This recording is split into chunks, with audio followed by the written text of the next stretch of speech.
Hai sahabat bicara, ketemu lagi bersama Vira tentunya di talk show Sabi. Sahabat bicara, semua kita bahas di sini.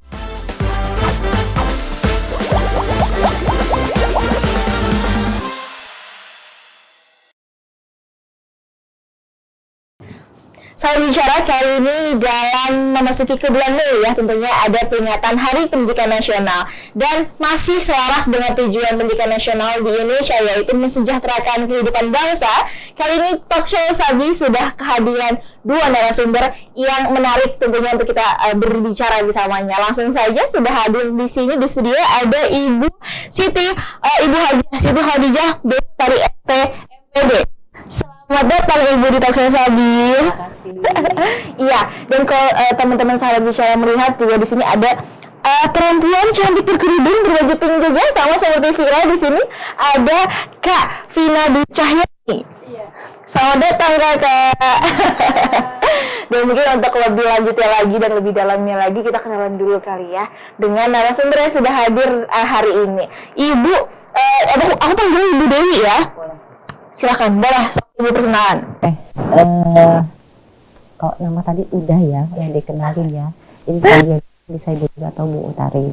Kebetulan saat ini itu sebagai guru, masih sebagai guru di salah satu SMK di Kabupaten Bogor. Kebetulan SMK sekarang masuknya wilayah Provinsi Jawa Barat ya.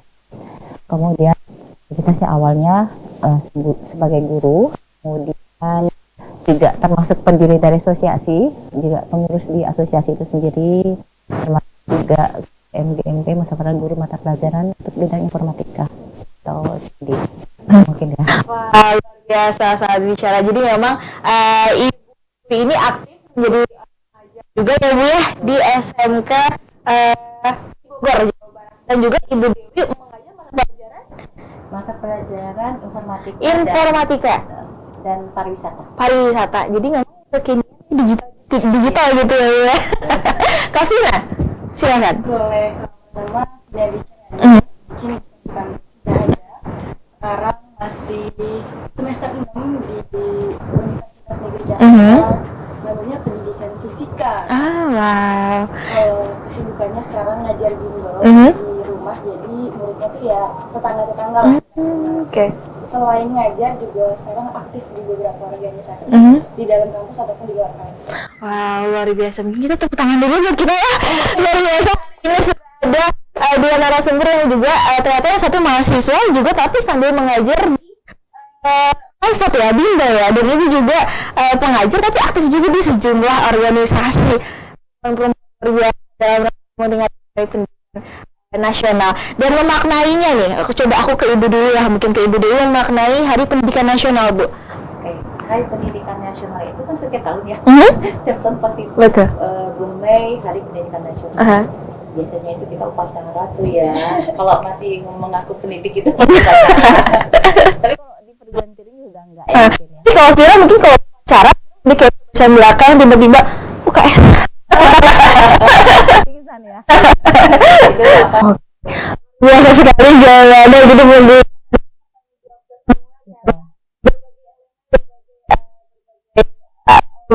Lapis masyarakat terlibat dalam gitu ya. Kak Vina sendiri pagi kan sudah banyak lah terjun sebagai pagi sudah berapa tahun sih Kak kita kan belajar sekian belas tahun ya. Ibu juga tentunya sudah pernah juga jadi pelajar dan juga mengajar saat ini gitu. Kak Vina dulu mungkin sering pasti terjun ke lapangan dan melihat keadaan pendidikan di Indonesia saat ini. Kak Vina, perwakilan anak muda, bagaimana melihat keadaan pendidikan di Indonesia saat ini? Kalau keadaan pendidikan ya Kak, dimulai dari dulu ini masih ada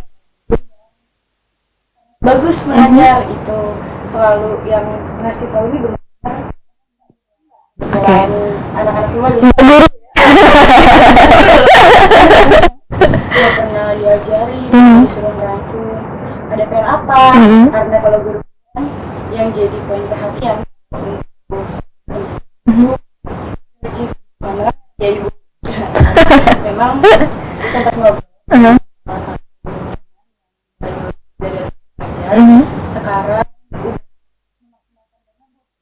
gaji, jadi alhamdulillah katanya sudah cukup, tidak separah dulu. Kalau kita lihat beberapa biasa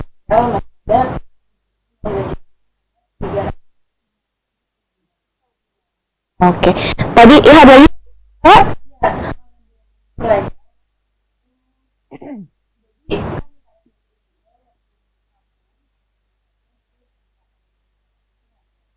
Di wilayah mana, Kak?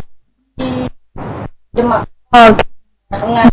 Kak Vina sudah menjelaskan tentang keadaan pendidikan versi pengajar ya, statusnya sebagai guru bimbel gitu. Kak Vina, melihat pendidikan Indonesia saat ini dari sudut pandang mahasiswa, sebagai juga statusnya pelajar gitu, Kak, bagaimana? Oke, kalau dari Pelajar ya Kak. Jadi kebetulan karena saya guru bimbel gitu dan saya punya kampung nih Kak. Waktu itu pulang kampung cerita kalau sekarang itu udah jadi guru bimbel.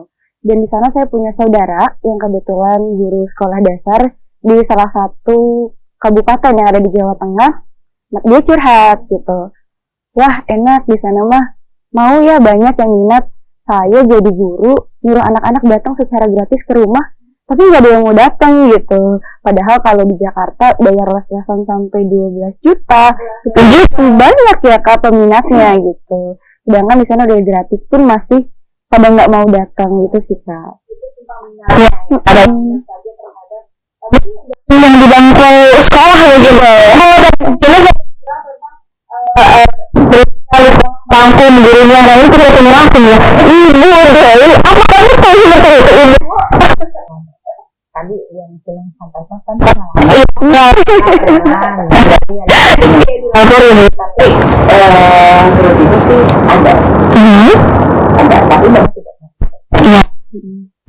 seharusnya sebagai pendidik ya pendidik karena memang kalau guru itu kan tugasnya mendidik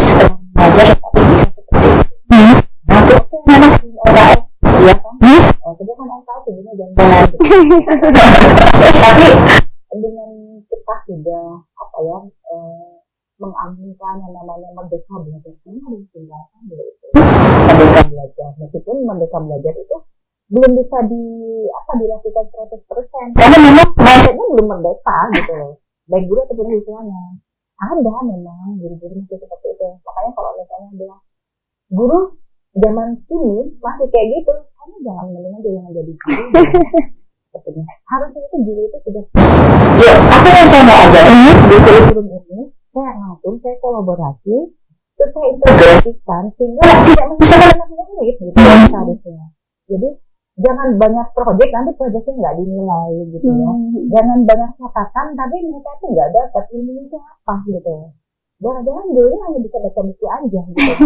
jadi gurunya nggak bisa mengubah mindsetnya ilmunya juga nggak ada jadi kalaupun mau jadi guru jadi guru totalitas gitu jangan hanya memberikan tugas catatan penuh masih zaman saya sekolah dulu oke catatan ibu periksa ya gitu Dua saya dulu ada catatan periksa tulisan yang bagus gitu dimulai A dulu zaman saya sekolah masih ada yang bagus kalau sekarang kayaknya udah nggak zaman ya gitu harus berubah lah guru karena juga baru gitu ya juga baru bedakan antara guru di sekolah karena sama yang pengajar sama-sama guru mungkin tantangan guru dari generasi yang misalkan di sekolah dia harus bagaimana menanamkan karakter gitu ya Bu kalau misalkan guru ini seharusnya di akademik nilai UTS juga tapi itu sudah tanggung jawab yang besar gitu ya tapi juga di sini guru pengajar sekolah bisa fokus ke karakter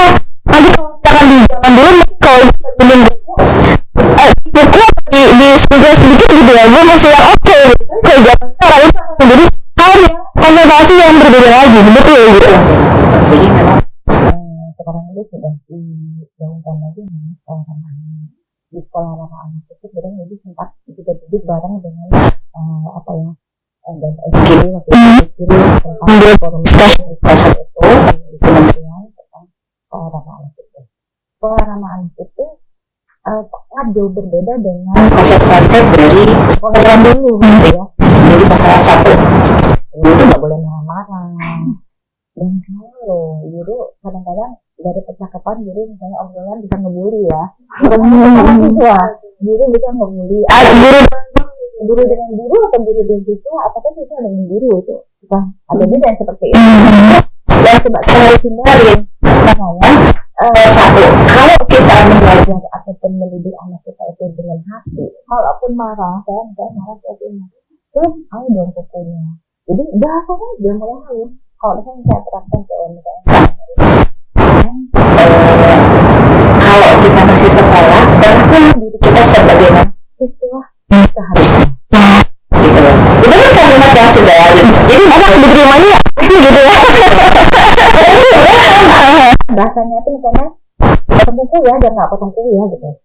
Terus jadi siswa yang sebenarnya memang harus diawali dengan kontak belajar dong antara siswa sama guru. Terus kemudian pada saat kita temukan dan pelajarannya mereka tidak melakukan seperti ini atau katanya silahkan cari kerja. Aku nggak setuju ya kalau misalkan kita bilang ini ibu dulu sih tipe dulu guru yang asik gitu ya kayaknya kalau di sekolah ya. Saya mau balik lagi nih ke SMA aja. Kita bisa tentang apa ya? Dari tantangan baru dan juga challenging yang baru juga untuk karakter bukan hanya tentang materi akademik aja gitu ya Bu. Jadi sosial profesional itu memang ada Bu dengan juga pendapatannya dan juga pasti dengan yang juga PNS gitu ya Bu. Bagaimana Bu? Tapi juga di sini sama Cina ya katanya di Demak katanya itu masih ada sekolah tapi muridnya nggak ada. Itu kan dia opininya itu Jakarta kota besar.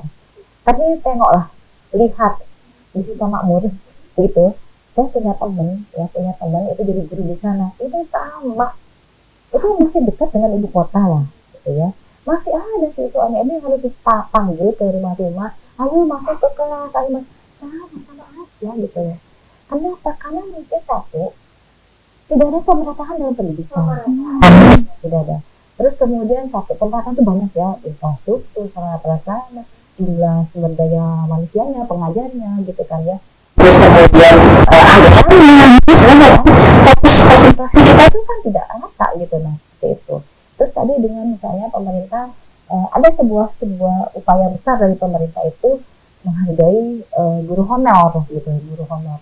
Bahwa guru honor itu nanti ke depan tahun 2023 itu disediakan semuanya akan jadi ASN. Jadi sebetulnya rasanya nggak mungkin juga kalau semua harus ASN ya. Anggaran negara kan ASN kan dari anggaran negara ya gajinya ya. Banyak yang harus dipertimbangkan. Nah betul.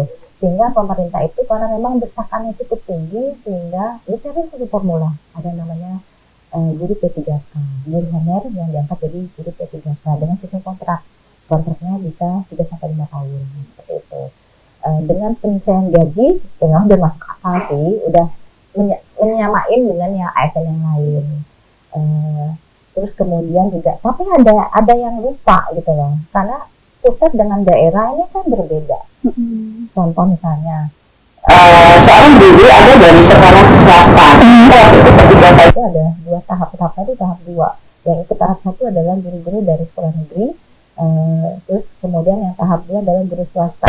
Kemudian untuk penempatan di negeri rata-rata di negeri. Nah itu yang menurut ibu itu kok salah kata gitu. Jadi Cross itu ya Bu. di swasta atau negeri? Itu tempat cross itu. Sedangkan memang betul sih kalau kualitas guru itu kan negeri swasta itu ya ada plus minus gitu. Perbedaannya atau ketentuan di guru di sekolah swasta dan di sekolah negeri?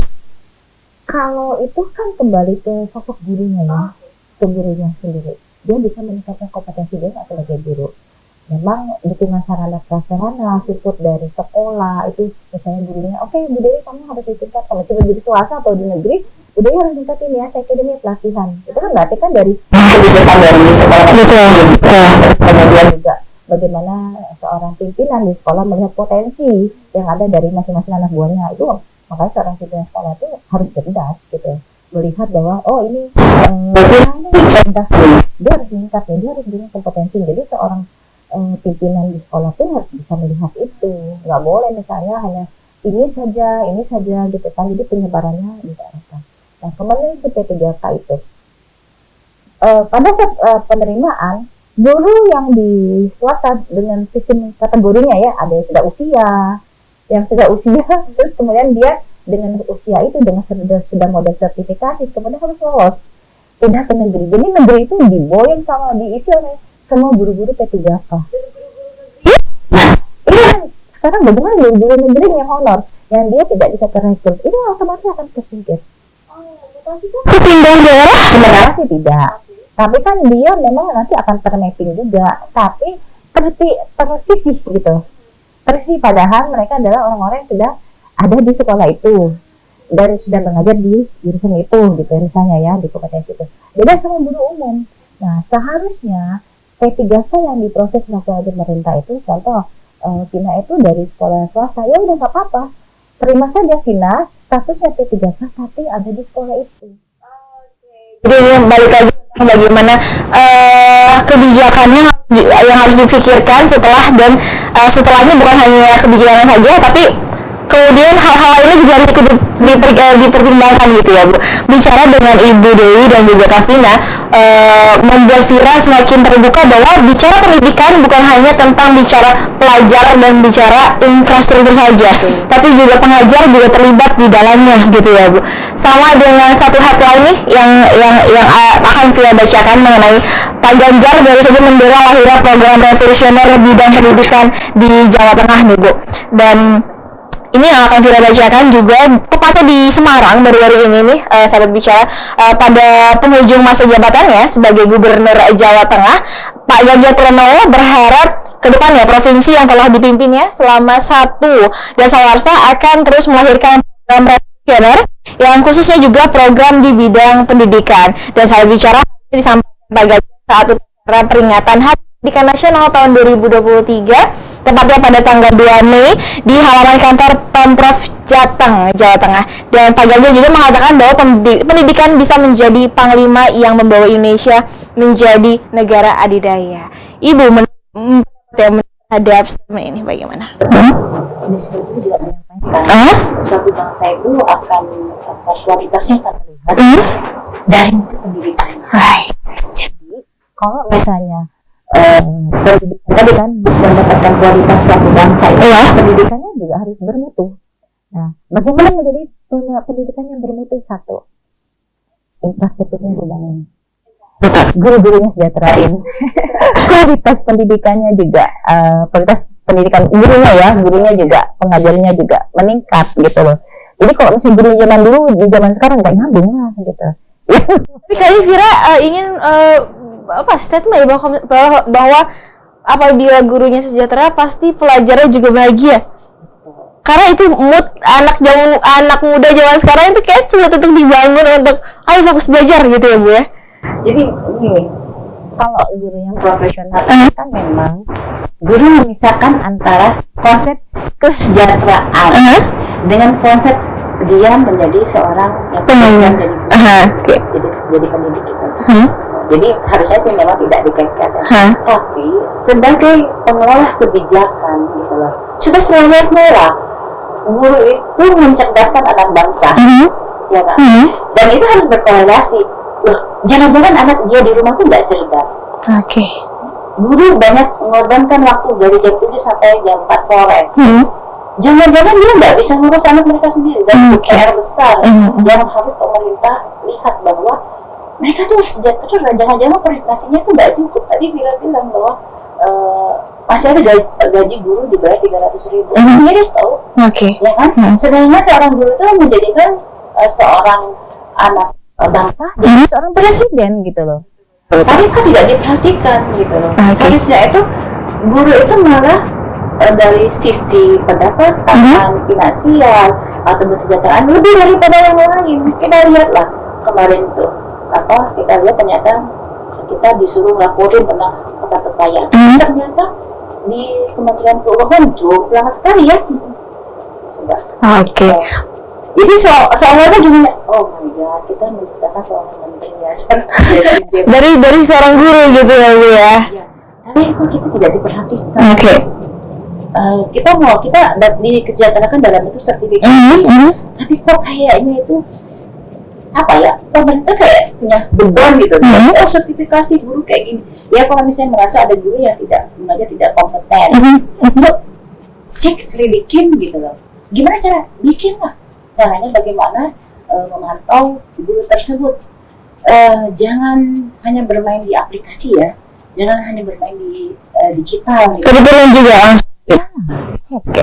Kalau ini lebih ke curcolan Ibu Dewi gitu ya, yang memang ada di dunia pendidikan secara langsung gitu ya. Dan tapi juga harapan kita dengan adanya salah satu program yang Ibu sebutkan tadi P3K ya, harapannya semoga program tersebut bisa berjalan dan juga bisa terimplementasikan sebagaimana mestinya gitu ya Bu. Tapi harus diingat juga, dicatat juga. 3K itu jangan sampai begini. Kira dari sekolah yang ada di wilayah Jawa Barat, misalnya, sebutlah misalnya di Kota Bogor. Iya. Tiba-tiba nanti penempatannya ada di Tasikmalaya. Wow, harus mengubah sistem yang ada di rumah ya. Kalau single sih is okay. Tapi kalau sudah punya keluarga gitu ya, wow, harus berapa keluarga harus dibawa. Nah ini nanti jangan dikaitkan juga dengan IKN juga. Oke. Banyak ya Bu, kalau kita bicara tentang pendidikan banyak hal yang menjadi sorotan ya kemudian ya Bu. Memasuki segmen terakhir nih, mungkin Kak Vina sebagai juga pelajar juga, sebagai pengajar mungkin dari sudut pandang pelajar gitu Kak, karena statusnya masih mahasiswa sekarang. Harapannya terhadap pendidikan di Indonesia saat ini? Kalau harapannya tentunya adanya pemerataan pendidikan di Indonesia. Karena salah satu senjata yang ampuh untuk memajukan bangsa adalah melalui pendidikan gitu. Jadi mungkin saya juga mengajak teman-teman untuk sama-sama mendorong pemerintah untuk meningkatkan kemajuan pendidikan yang ada di Indonesia. Tapi nggak cuma nyuruh pemerintah nih, tapi juga ikut terlibat dalam peningkatan pemerataan tersebut. Terus saya juga ada quotes mengutip dari Steve Jobs untuk para guru mungkin yang masih honorer. Love what you do and do what you love. Jadi lakukan apa yang kamu cintai, cintai apa yang kamu lakukan. Karena kalau kita melakukan apa yang kita cintai, pasti rasanya senang karena bisa melakukan apa yang kita cintai. Dan sebaliknya kalau kita mencintai apa yang kita lakukan, kita akan mengerjakannya semaksimal mungkin. Fatalitas luar biasa ya. Bagaimana anak muda juga harus ikut terlibat dan juga mengambil peran gitu sahabat bicara. Dan dari Ibu Dewi, harapan tadi bahwa kita sudah di era yang semakin jauh ya, yang mana kita udah melewati COVID. Betul sekali. Jadi dulu pemerintah itu sebelum masa COVID itu digaungkan tentang kurikulum 2013. Iya, itu saya ngalamin Bu. Gurunya sudah harus diajarkan digital tapi nggak masuk. Guru udah dikirim ke beberapa tempat pelatihan tapi nggak bisa diterima. Tapi dengan COVID itu luar biasa. Mau nggak mau harus bisa online digital.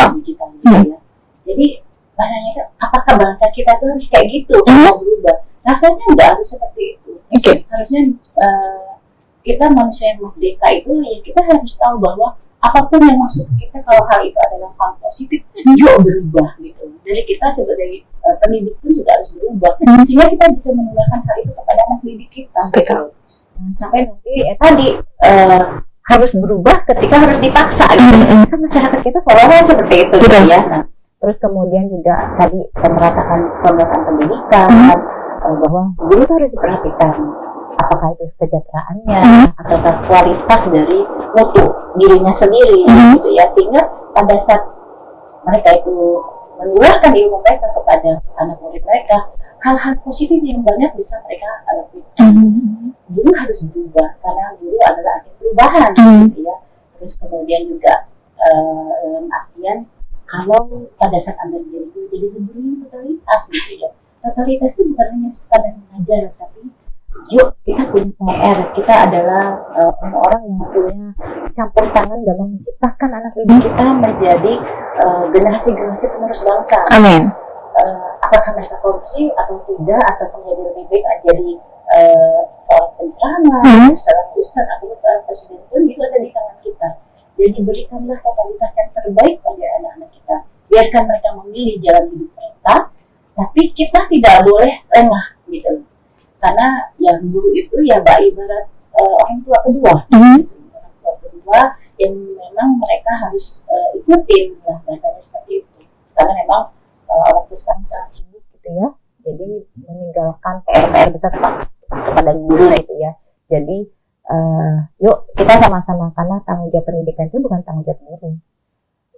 Pendidikan itu tanggung jawab itu ada di satu di keluarga, terus kemudian ada di sekolah, Sekolah itu ada di masyarakat. masyarakat lingkungan ya Bu ya. Jadi ada salah satu ahli menyampaikan bahwa seorang perempuan itu menciptakan generasi yang lebih baik dari sisi keimanan. Jadi ternyata perempuan dan perempuan yang cerdas.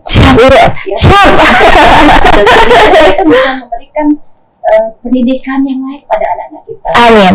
Dan satu hal lagi bahwa pendidikan tinggi bukan sebuah jaminan. Betul. Tapi dengan pendidikan yang tinggi itu bisa memberikan kontribusi yang cukup besar dalam hidup kita. Pendidikan tinggi tanpa dibekali dengan karakter, tanpa dibekali dengan agama, itu menjadi sia-sia. Itulah yang mengarahkan kita nanti ke depan harus seperti apa. Sehingga kita tadi cerdas dalam hal kompetensi, kompeten dalam segala hal, tapi kita juga menjadi orang yang beriman sehingga kita bisa membedakan arah mana yang harus kita tempuh. Dan karakter itu adalah fondasi buat kita agar kita bisa diterima di banyak hal. Betul. Nah, itu dia sahabat bicara, jadinya karakter adalah fondasi dari kita untuk bisa diterima di masyarakat. Begitu adalah closing statement dari Ibu Dewi yang sangat harus bisa menjadi motivasi untuk teman-teman sahabat bicara di rumah. Nampaknya harus kita akhiri karena terbatas dengan durasi pertemuan kita Bu. Pada pembahasannya seru sekali tentang pendidikan ya. Terima kasih banyak kepada Ibu Dewi dan Kak Vina sudah meluangkan waktunya ngobrol-ngobrol ya di talk show kali ini. Namun Fira harus akhiri sahabat bicara. Kembali saya ingatkan untuk teman-teman sahabat bicara mendapatkan merchandise bisa didapatkan di Shopee dan juga di Tokopedia. Nah, untuk mendapatkan update nih kapan nih podcast atau talk show Sabi tayang, bisa diikuti di Instagram, Twitter, Facebook, dan juga jangan lupa untuk subscribe channel YouTube ini. Sahabat bicara, nampaknya Fira harus pamit undur diri di sini. Dan terima kasih kepada Kak Vina, kepada Ibu Dewi, juga pamit undur diri. Kita dadah-dadah di kamera. Siap!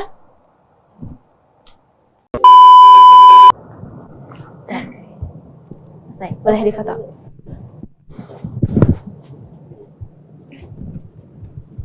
Mau dekat ibu biar rezekinya nular. Amin.